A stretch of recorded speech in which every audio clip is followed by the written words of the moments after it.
Hello, അമ്മ മനസ്സിൻ്റെ പുതിയൊരു എപ്പിസോഡിലേക്ക് എല്ലാവർക്കും സ്വാഗതം. ചാനൽ ആദ്യമായിട്ട് കാണുന്നവരാണെങ്കിൽ ഒന്ന് സബ്സ്ക്രൈബ് ചെയ്തിട്ട് ലൈക്ക് ചെയ്യണേ. അപ്പോൾ മനോഹരനാണെങ്കിൽ മേഘ പറഞ്ഞത് പ്രകാരം വില കുറഞ്ഞ സാരി കിട്ടുന്ന സ്ഥലത്തേക്ക് പോയിരിക്കുകയാണ്. അവിടെ എത്തിയിട്ട് ചുറ്റും നോക്കുന്ന സമയത്ത് എവിടെയും കാണുന്നില്ല. ഇയാൾ എവിടെയും കാണുന്നില്ലല്ലോ എന്നൊക്കെ പറഞ്ഞുകൊണ്ടാണ് പോകുന്നത്. കുറച്ചുകൂടി മുന്നോട്ടേക്ക് പോയപ്പോൾ വഴിയരികിലൊരു കച്ചവടക്കാരനുണ്ടായിരുന്നു. അപ്പോൾ അയാളിങ്ങനെ സാരിയൊക്കെ കച്ചവടം നടത്തുകയാണ്. 5 സാരി എടുത്തു കഴിഞ്ഞാൽ 600 രൂപ എന്നൊക്കെ പറഞ്ഞിട്ടാണ് കച്ചവടം നടത്തുന്നത്. അപ്പം മനോഹരം കണ്ടപ്പോൾ അയാൾക്ക് സന്തോഷമായി. ഇയാൾ തന്നെ ആയിരിക്കും മേഘ പറഞ്ഞ ആൾ, ഇപ്പം തന്നെ പോയി വാങ്ങിക്കാം എന്ന് പറഞ്ഞിട്ട് അയാളുടെ അടുത്തേക്ക് പോവാണ്. അയാളുടെ അടുത്തുനിന്ന് 1-2 ആൾക്കാർ പർച്ചേസ് ചെയ്യുന്നുണ്ടായിരുന്നു. പിന്നീട് വീണ്ടും ആൾക്കാർ വരാൻ വേണ്ടിയിട്ട് അയാൾ വീണ്ടും വിളിച്ച് പറയാണ് 5 സാരി എടുത്തു കഴിഞ്ഞ് 250 രൂപ എന്നൊക്കെ. അപ്പോൾ മനോഹരം വന്നിട്ട് അയാളോട് ചോദിക്കുന്നുണ്ട്, അല്ല 5 സാരിക്ക് 250 എന്ന് പറയുമ്പോൾ ഒരു സാരിക്ക് 50 രൂപയാണോ? അതെ സർ, എടുത്തോളൂ, ഇത് നോക്ക് എന്ത് ഭംഗിയാന്നൊക്കെ പറഞ്ഞിട്ട് അയാൾ എടുത്ത് കാണിച്ചു കൊടുക്കുമ്പോൾ മനോഹരനും എടുത്ത് നോക്കുന്നുണ്ട്. ഇത് കൊള്ളാലോ. അയാൾ ഓരോരോ ഐറ്റങ്ങളും മനോഹരന് കാണിച്ചു കൊടുക്കുകയാണ്. എല്ലാത്തിനും 50 രൂപയാണെന്ന് കേട്ടപ്പോൾ മനോഹരന് ഒത്തിരി സന്തോഷമാവുന്നുണ്ട്. എല്ലാം എടുത്തു നോക്കുമ്പോൾ നല്ല ഭംഗിയുള്ള ഡ്രസ്സുകളുമാണ്. അപ്പോൾ അയാളോട് ചോദിക്കുകയാണ്, അല്ല ഇങ്ങനെ 50 രൂപ വെച്ച് കൊടുത്താൽ നിങ്ങൾക്ക് എങ്ങനെയാണ് മുതലാവുക? ഇതൊക്കെ പഴയതാണ് സർ. കടകളിൽ പോയിട്ട് പഴയ സാധനങ്ങൾ ചോദിച്ചു കഴിഞ്ഞാൽ അവർ പഴയ സാധനങ്ങൾ തരും. എങ്ങനെ പോയാലും എനിക്ക് ലാഭമാണല്ലോ സർ. കാരണം കടകളിൽ നിന്ന് അവർ വെറുതെ സൗജന്യമായിട്ട് തരുന്നതാണ്. ഞാനിവിടെ 50 രൂപയ്ക്ക് വിറ്റാൽ പോലും എനിക്ക് ലാഭമുള്ള കാര്യമാണ്. അല്ല നിങ്ങളെന്തിനാണ് സർ ഇതൊക്കെ വാങ്ങിക്കുന്നത്? അയ്യോ, ഇയാൾ പെട്ടെന്ന് ഇങ്ങനെ ചോദിച്ചാൽ ഞാൻ എന്താ പറയുക? മനോഹരൻ ഒരു നിമിഷം ആലോചിക്കുകയാണ്. പിന്നെ ചിരിച്ചുകൊണ്ട് പറയുന്നുണ്ട്, ഇതൊക്കെ ഞാൻ എനിക്ക് വേണ്ടിയാണ് വാങ്ങുന്നതെന്നാണോ കരുതിയത്? പാവങ്ങളായിട്ടുള്ള ഡ്രസ്സില്ലാത്ത ആൾക്കാർക്ക് കൊടുക്കാൻ വേണ്ടിയിട്ടാണ്. നിങ്ങളുടേത് നല്ല മനസ്സാണ് സർ. നിങ്ങൾ ഇല്ലാത്ത ആൾക്കാർക്ക് കൊടുക്കാൻ വേണ്ടിയല്ലേ വാങ്ങിക്കുന്നത്. അതുകൊണ്ട് നിങ്ങൾക്ക് ഇതിലും വില കുറച്ച് തരാം. നിങ്ങൾക്ക് ഏത് തരം ഡ്രസ്സുകളാണ് വേണ്ടതെന്ന് പറഞ്ഞാൽ മതി, ഞാൻ എടുത്തു തരാം. അല്ല ഈ ചെറിയ കുട്ടികളൊക്കെ ഇടുന്ന മോഡൽ ഡ്രസ്സുകളൊക്കെ ഉണ്ടോ? എല്ലാ ഡ്രസ്സും ഉണ്ട് സർ. ചുരിദാറും ജീൻസും ഷർട്ടും അങ്ങനെ എല്ലാ ഡ്രസ്സുകളും, കുട്ടികളിടുന്ന ടൈപ്പ് ഡ്രസ്സുകളും ഒക്കെ എല്ലാത്തിൻ്റെ പേരുകൾ അയാൾ പറഞ്ഞു കൊടുക്കുകയാണ്. ഒക്കെ അയാളുടെ കൈവശം ഉണ്ടെന്ന് പറയുന്നുണ്ട്. അപ്പോൾ വലിയ കടകളിൽ കാണുന്ന എല്ലാ ഡ്രസ്സും നിങ്ങളുടെ കയ്യിലുണ്ടെന്നാണോ നിങ്ങൾ പറയുന്നത്? അതെ സർ. സന്തോഷമായി. എങ്കിൽ നിങ്ങൾ ഈ പറഞ്ഞ ഡ്രസ്സുകളൊക്കെ എനിക്ക് ഒന്ന് പാക്ക് ചെയ്ത് തരാമോ? ഇപ്പം തന്നെ തരാം സർ. അയാളത് പാക്ക് ചെയ്യുന്ന സമയം കൊണ്ട് മനോഹരം മാറി നിന്നിട്ട് മേഘയെ വിളിക്കുകയാണ്. ഇപ്പം തന്നെ മേഘയോട് പറഞ്ഞാൽ അവൾ എന്നെ വല്ലാതെ പുകഴ്ത്തും. പറയൂ മാമ. മേഘ ഫോൺ എടുത്തിട്ട് പറയാണ്, മേഘ നീ പറഞ്ഞതുപോലെ കുട്ടികളുടെ ഡ്രസ്സും വലിയ ആൾക്കാരുടെ സാരികളും അങ്ങനെ എല്ലാ ഡ്രസ്സും ചീപ്പ് വിലക്ക് ഇവിടെ കിട്ടുന്നുണ്ട്. ഞാൻ എല്ലാ ഡ്രസ്സും പാക്ക് ചെയ്യാൻ വേണ്ടി അയാളോട് പറഞ്ഞിരിക്കുകയാണ്. അപ്പോൾ മേഘ ജാഗ്രതയോടെ പറയുന്നുണ്ട്, നമ്മളിത് ഓൺലൈനിൽ വിൽക്കാനാണെന്ന് അയാളോട് പറയരുത്. അതെങ്ങനെയാണ് മേഘ ഞാൻ പറയുക? ഞാനിത് പാവപ്പെട്ട കുട്ടികൾക്കും വലിയ ആൾക്കാർക്കൊക്കെ കൊടുക്കാൻ വേണ്ടിയിട്ടാണെന്ന് അയാളോട് പറഞ്ഞിട്ടുള്ളത്. അത് നന്നായി. ഇനിയും ചോദിച്ചാൽ അങ്ങനെ തന്നെ പറഞ്ഞാൽ മതി, സൗജന്യമായിട്ട് പാവപ്പെട്ടവർക്ക് കൊണ്ടു കൊടുക്കുകയാണെന്ന്. അതൊക്കെ ഞാൻ ചെയ്തോളാം. മേഘ പിന്നെ വേറൊരു കാര്യം കൂടിയുണ്ട്. എന്താ മാമ? അത് പിന്നെ ലാഭം കിട്ടുമ്പോൾ നമുക്ക് 2 പേർക്കും 50-50 എടുക്കാം. മേഘയ്ക്ക് മനോഹരൻ്റെ ആ ഒരു രീതി മനസ്സിലായി, ഇപ്പോൾ വെച്ച് വിലവേശയാണെന്ന്. അപ്പോൾ അവൾ പറയാണ്, ഓക്കെ മാമ, നിങ്ങൾ ആദ്യം സാധനം എടുത്തിട്ട് വാ. എന്നിട്ട് സന്തോഷത്തോടു കൂടിയാണ് മനോഹരൻ ഫോൺ കട്ട് ചെയ്യുന്നത്. അതിനുശേഷം കൂളിംഗ് ഗ്ലാസ്സൊക്കെ എടുത്ത് വെച്ചിട്ട് സ്വയം പുകഴ്ത്തുകയാണ്, ഇന്ന് മുതൽ ഞാനും ഒരു മുതലാളിയാണ്. എന്നിട്ട് സന്തോഷത്തോടെ പാട്ടൊക്കെ പാടിക്കൊണ്ട് അയാൾ പാക്ക് ചെയ്ത ഡ്രസ്സ് എടുക്കാൻ വേണ്ടിയിട്ട് അങ്ങോട്ടേക്ക് പോവുകയാണ്. അതേസമയം ചന്ദ്രികയാണെങ്കിൽ വീട്ടിൽ വെച്ചിട്ട് ജാനകിക്കും ലക്ഷ്മിക്കും ഭക്ഷണം വിളമ്പി കൊടുക്കുകയാണ്. സന്തോഷത്തോടു കൂടി സിദ്ധു അങ്ങോട്ടേക്ക് ഓടി വരുന്നുണ്ട്. അമ്മ, ആൻറ്റി, ചന്ദ്രിക, നിങ്ങൾക്ക് 3 പേർക്കും ഒരു ഗുഡ് ന്യൂസ് ഉണ്ട്. എന്താ സിദ്ധു? ഇന്നലെയല്ലേ നമ്മൾ ഓൺലൈനിൽ ബിസിനസ് ആരംഭിച്ചത്. ഇന്നേക്ക് നമുക്ക് ഒരുപാട് ഓർഡറുകൾ വന്നിരിക്കുകയാണ്. ഏറ്റവും കൂടുതൽ സാരീസിനും കുർത്തകൾക്കൊക്കെയാണ് വന്നിട്ടുള്ളത്. അത് കേട്ടതും ചന്ദ്രികയ്ക്കും ലക്ഷ്മിക്കും ജാനകിക്കൊക്കെ ഒത്തിരി സന്തോഷമാവുകയാണ്. സർ, സത്യമാണോ? അതെ ചന്ദ്രിക, വന്ന ഓർഡറുകളൊക്കെ നമ്മൾ എത്രയും പെട്ടെന്ന് തന്നെ ഡെലിവറി ചെയ്യണം. എത്രയും പെട്ടെന്ന് നമ്മൾ ഡെലിവറി ചെയ്ത് കസ്റ്റമർക്ക് സാധനം കിട്ടിക്കഴിഞ്ഞാൽ അവർക്ക് നമ്മുടെ പ്രൊഡക്റ്റിൻ്റെ മുകളിലും നമ്മുടെ മേലും ഒരു വിശ്വാസം വരും. ഞാനിപ്പോൾ തന്നെ പോയി ഓർഡർ വന്നിരിക്കുന്നതെല്ലാം കൊറിയർ ചെയ്തിട്ട് വരാം. അപ്പോൾ ചന്ദ്രിക പറഞ്ഞു, സർ ഭക്ഷണം കഴിച്ചിട്ട് പോവാം. ചന്ദ്രിക, ഇപ്പോൾ അതാണോ ഏറ്റവും പ്രധാനപ്പെട്ട കാര്യം? ഞാൻ ഓർഡറിൻ്റെ കാര്യങ്ങളൊക്കെ ചെയ്തിട്ട് വരാം. സിദ്ധു, കഴിച്ചിട്ട് പോയിക്കോ. ലക്ഷ്മിയും പറയാണ്, ഇല്ല ആൻറ്റി നിങ്ങളൊക്കെ കഴിക്ക്, ഞാൻ പോയിട്ട് വരാം എന്ന് പറഞ്ഞിട്ട് സിദ്ധു വീണ്ടും തിരിച്ച് സന്തോഷത്തോടെ ഓടുവാണ്. കാരണം അത്രയും ഓർഡർ അവൻ പ്രതീക്ഷിച്ചിട്ടുണ്ടായിരുന്നില്ല. കണ്ടോ അമ്മ, എനിക്ക് വേണ്ടി സിദ്ധു സാർ എത്രത്തോളം കഷ്ടപ്പെട്ടിട്ടാണ് അധ്വാനിക്കുന്നതെന്ന് ചന്ദ്രിക അഭിമാനത്തോടെ ലക്ഷ്മിയോട് പറയാണ്. അതേ മോളെ, സിദ്ധാർത്ഥിനെ പോലെ ഒരാളെ നിന്റെ ജീവിതത്തിലേക്ക് കിട്ടാൻ നീ അത്രയേറെ ഭാഗ്യം ചെയ്തിട്ടുണ്ടാവണം. ഏതൊരാണിൻ്റെ വിജയത്തിന് പിന്നിലും ഒരു സ്ത്രീ ഉണ്ടാവുമെന്ന് പറയുന്നത് കേൾക്കാം. എന്നാൽ നിന്റെ വിജയത്തിന് പിന്നിൽ എപ്പോഴും സിദ്ധാർത്ഥ് ഉണ്ടാവും മോളെ. ചന്ദ്രികയും ലക്ഷ്മിയും ചേർന്നിട്ട് സിദ്ധാർത്ഥിനെ പുകഴ്ത്തുന്നത് കേട്ട് അഭിമാനത്തോടു കൂടിയാണ് ജാനകി ഇരിക്കുന്നത്. കാരണം തൻ്റെ മകനെക്കുറിച്ചാണല്ലോ അവർ പറയുന്നത് എന്നോർത്തിട്ട്. അപ്പോൾ ചന്ദ്രിക അമ്മയോട് പറയുന്നുണ്ട്, അമ്മ പറഞ്ഞത് സത്യമാണ്. ഏതോ ഒരു ചെറിയ ഗ്രാമത്തിൽ നിന്ന് ഒന്നും അറിയാതെ വന്നൊരാളാണ് ഞാൻ. അങ്ങനെയുള്ള എനിക്ക് എല്ലാ കാര്യങ്ങളും പഠിപ്പിച്ചു തന്ന് എനിക്ക് തന്നെ എൻ്റെ മേലൊരു വിശ്വാസം ഉണ്ടാക്കി ഇന്ന് ഈ നിലയിൽ എത്തിച്ചത് സിദ്ധു സാറാണ്. അദ്ദേഹം ഇല്ലായിരുന്നെങ്കിൽ ഞാൻ എവിടെയും എത്തില്ലായിരുന്നു. തീർച്ചയായിട്ടും അമ്മ പറഞ്ഞത് സത്യം തന്നെയാണ്. ഞാൻ ഇന്ന് നിങ്ങളുടെ മുന്നിൽ ഒരു മനുഷ്യനായിട്ട് നിൽക്കുന്നുണ്ടെങ്കിൽ അതിന് കാരണം സിദ്ധു സാറാണ്. ചന്ദ്രിക സ്മരണയോടുകൂടി നന്ദിയോടെ ഓർക്കുകയാണ്. അപ്പോൾ ജാനകി പറയുന്നുണ്ട്, ചന്ദ്രിക നിൻ്റെ നല്ല മനസ്സിന് എല്ലാം ദൈവം മുന്നിൽ എത്തിച്ചു തരും. ജാനകിയാണെങ്കിൽ ചന്ദ്രികയെ പുകഴ്ത്തുകയാണ്. അത് കേട്ടിട്ട് അവളും സന്തോഷത്തോടു കൂടി നിൽക്കുന്നുണ്ട്. അതേസമയം മനോഹരനാണെങ്കിൽ അവിടെ നിന്ന് കുറേ പഴയ തുണികളൊക്കെ വാങ്ങിക്കൊണ്ട് വന്നിരിക്കുകയാണ്. എന്നിട്ട് മേഘയ്ക്ക് മുന്നിലൊക്കെ നിരത്തി വെക്കുന്നുണ്ട്.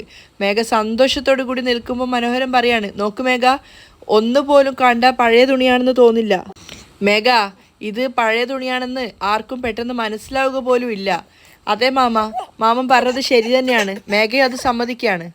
രണ്ടുപേരും കൊണ്ടുവന്നിരിക്കുന്ന ആ തുണിയുടെ ഭംഗിയൊക്കെ നോക്കുമ്പോഴാണ് മുത്തശ്ശി അങ്ങോട്ടേക്ക് വന്നത്. മുത്തശ്ശി മനോഹരനോടായിട്ട് ചോദിക്കുകയാണ്, എടാ, മറ്റുള്ളവരെ പറ്റിച്ചിട്ട് സമ്പാദിക്കുന്നതൊക്കെ ഒരു അധ്വാനാണോടാ? അത് കേട്ടപ്പോൾ മനോഹരൻ മുഖം തിരിക്കുകയാണ്. അത് നമുക്ക് ഉതകുമോടാ? ഇല്ല, വേണ്ടടാ. അങ്ങനെയുള്ള പണം നമ്മുടെ ശരീരത്തിൽ പിടിക്കില്ല. നമുക്കിത് വേണ്ട. മനോഹരൻ മറുത്തൊന്നും പറയുന്നില്ല. പക്ഷെ മേഘ പറയുന്നുണ്ട്, മുത്തശ്ശി ഒന്ന് വായ പൂട്ടി മിണ്ടാതിരിക്കാമോ? നിങ്ങൾക്ക് ബിസിനസ്സെക്കുറിച്ച് എന്തറിയാം? ബിസിനസ് എന്ന് പറഞ്ഞാൽ തന്നെ ഒരാൾ മറ്റൊരാളെ പറ്റിക്കുന്നതാണ്. നമ്മൾ ഒറ്റയ്ക്കല്ല ഇങ്ങനെ ഒരു കാര്യം ചെയ്യുന്നത്. നാട്ടിലുള്ള 3/4 ബിസിനസ്സുകാരും ഇങ്ങനെ തന്നെയാണ് ബിസിനസ് ചെയ്യുന്നത്. ആ, ചേച്ചിക്ക് അങ്ങനെ പറഞ്ഞു കൊടുക്ക്. എന്തെങ്കിലും ചെയ്യ്. എനിക്കിതൊന്നും നല്ലതായിട്ട് തോന്നുന്നില്ല. മുത്തശ്ശി ദേഷ്യത്തോടെ പറയാണ്. ചുരിദാർ വേറെ, സാരി വേറെ, ജീൻസ്, കുർത്ത അങ്ങനെയൊക്കെ വേറെ വേറെ മാറ്റിവെക്ക്.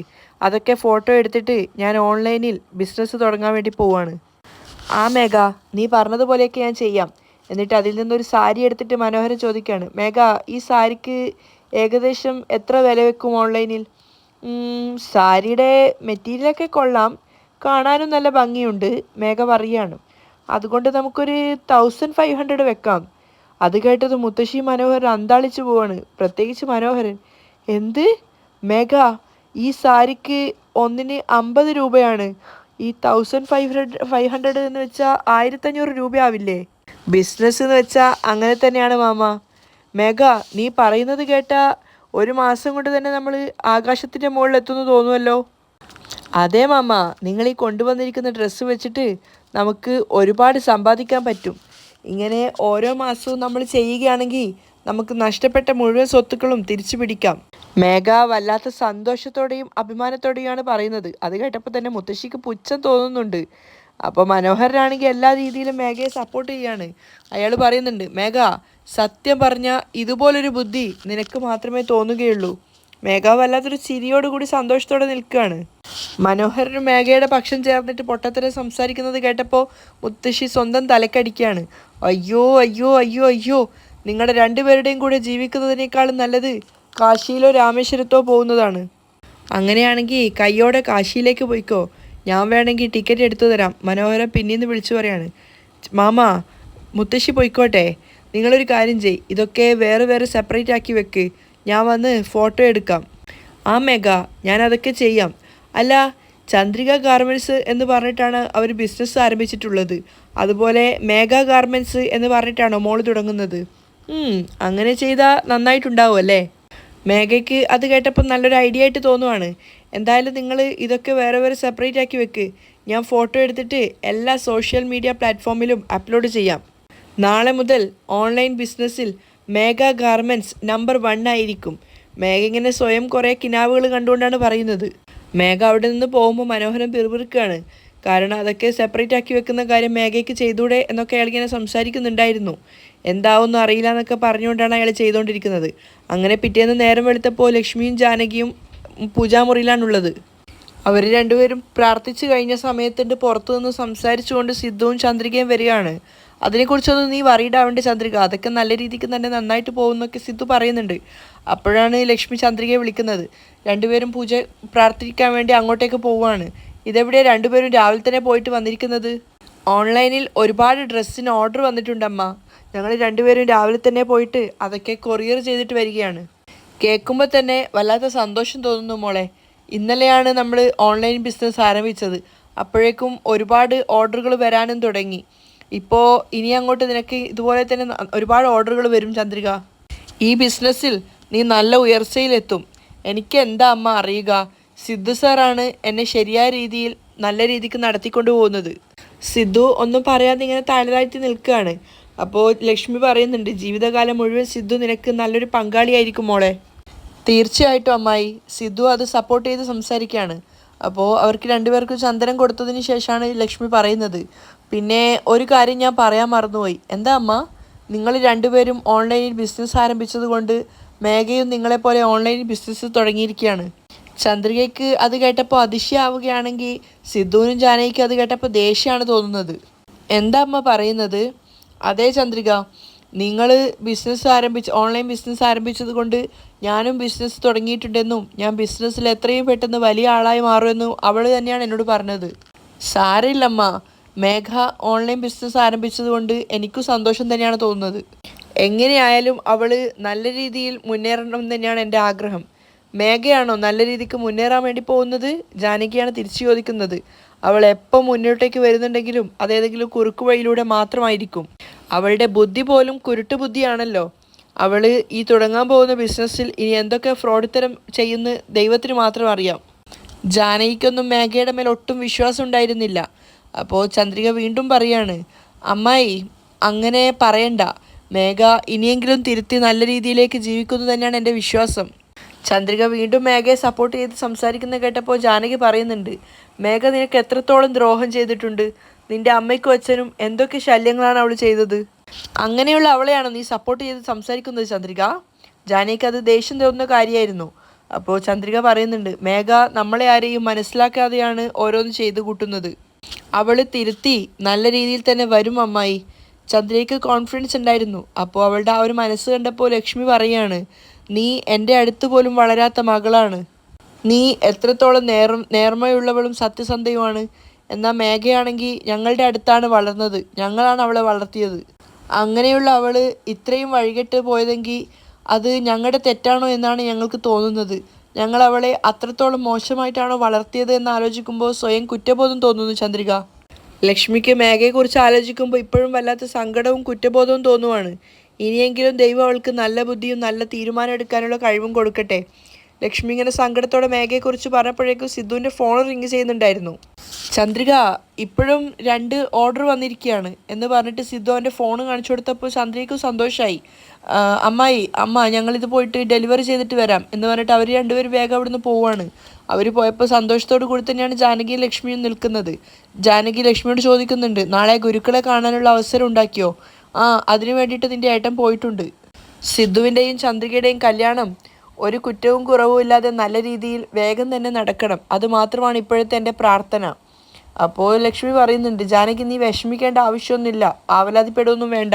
നല്ല രീതിക്ക് തന്നെ അവരുടെ കല്യാണം നടക്കും. മുത്തശ്ശി മനോഹറിന് ഭക്ഷണം വിളമ്പി കൊടുക്കുകയാണ്. മനോഹറിൻ്റെ മുഖത്ത് തീരെ ഒരു സന്തോഷം ഉണ്ടായിരുന്നില്ല. ഓരോ ഐറ്റം വിളമ്പുന്തോറും അയാൾ നോക്കിക്കൊണ്ടിരിക്കുകയാണ്. ലാസ്റ്റ് ചോദിക്കുന്നുണ്ട്, ചേച്ചി, ഇതുപോലുള്ള ഭക്ഷണ സാധനങ്ങളല്ലാതെ ആട്, കോഴി, മീൻ ഇതുപോലുള്ള ഒന്നുമില്ലേ? എപ്പോൾ നോക്കിയാലും സാമ്പാർ, എന്തെങ്കിലും പച്ചക്കറി വെട്ടി അരിഞ്ഞിട്ടത്. അപ്പോൾ മുത്തശ്ശി പറയാണ്, ആട്, കോഴി, മീൻ ഇതൊക്കെ വാങ്ങിക്കാൻ നീ പണം തരികയാണെങ്കിൽ ഞാൻ അതൊക്കെ വാങ്ങിച്ച് നിനക്ക് ഇതുപോലെ കറി ഉണ്ടാക്കി തരാം. വേണമെങ്കിൽ കഴിച്ചോ, അല്ലെങ്കിൽ എഴുന്നേറ്റ് പോയിക്കോ. മേഘ തരുന്ന കാശിന് ഇത് മാത്രമേ ഉണ്ടാക്കാൻ പറ്റുള്ളൂ. മനോഹറിൻ്റെ മുന്നിലുള്ള പാത്രം എടുക്കാൻ നോക്കുന്ന സമയത്ത് ചേച്ചി ഞാൻ വെറുതെ പറഞ്ഞതാ, പാത്രം എടുക്കലേന്ന് പറഞ്ഞിട്ട് മനോഹരൻ തടയാണ്. അതല്ല ചേച്ചി, മട്ടനും ബീഫും ചിക്കനും ഒക്കെ കഴിച്ച ശരീരമല്ലേ, ഇപ്പോൾ ഒന്നും കഴിക്കാതെ ആകെ ക്ഷീണിച്ചു പോയി. എന്നിട്ടും മനോഹരൻ വാരി വലിച്ച് ഭക്ഷണം കഴിക്കുകയാണ്. ആ സമയത്താണ് മേഘ സന്തോഷത്തോടു കൂടി അങ്ങോട്ടേക്ക് വരുന്നത്. എന്നിട്ട് അവിടെ ബെഡിൽ ഇരുന്നുകൊണ്ട് പറയുന്നുണ്ട്, മമ്മ ഒരു ഗുഡ് ന്യൂസ് ഉണ്ട്. എന്താ മേഘ?